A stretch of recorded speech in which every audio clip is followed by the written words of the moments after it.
In this tutorial we're going to show you how to create a fixed camera so you can provide the student with views from the navigation menu.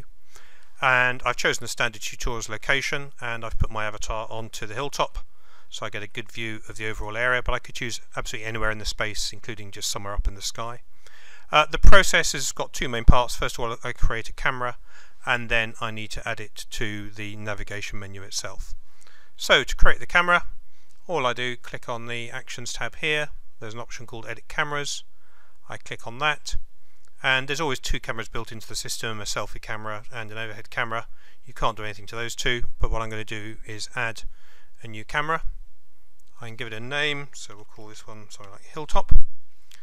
And then I can change the view either by actually just picking up the camera and dragging it around. You'll see the views changing slightly as I move the camera. Alternatively, what I can do is I can actually use these controls to tilt the camera and also to pan the camera. If this preview window is not showing, just make sure the box is ticked there.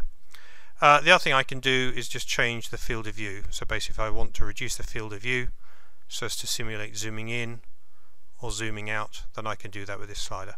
We'll talk in a later tutorial about following the user and orthographic projection. But for the moment, this is fundamentally all I need to do, is set the camera up to where I'm happy with it and then click on OK, and there's my camera now as part of the list of the cameras. So the next task is to actually add it to the menu. So again, from the controls panel here, I click on Edit Menus, and we have a navigation menu, we have a task menu, and something like this will normally add into the navigation menu. And within this I can have sections, so I'm going to add a new section. We're going to call this Cameras and add it, and it drops me immediately into the ability to edit that particular section. And what I'm going to do here is I'm going to add a menu item, and we'll call this Hilltop Camera, and I can choose whether I want it to be a radio button, a switch button or a checkbox.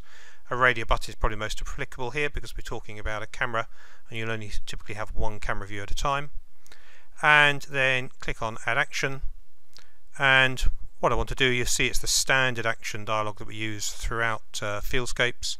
So here I've got target type of cameras, and here's the camera I've just chosen, Hilltop, and I just want to activate it. We don't need to worry about deactivating cameras because only one camera will be active at any one time. Click on Done, and click on Done, and click on OK. Just before I test it, I'm just going to set my start position to where I currently am so I don't get teleported all the way back down to the bottom of the ground. Not that really matters in this particular case. And so if I go to test mode and start the exercise, so I can now move around, fly around the environment as normal. But then if I want to access my camera, then we've got the navigation menu. We can hide and show the menu from here, and here's my Hilltop camera. So if I want to get the Hilltop view, all I do, click on Hilltop, and there's the view, and in fact we can see our avatar flying in the middle of the air there, and I can revert to third person view. So really as simple as that, and there's no limit to the number of cameras that you can add onto the system, and you can just group them by different sections according to how you need them in the exercise.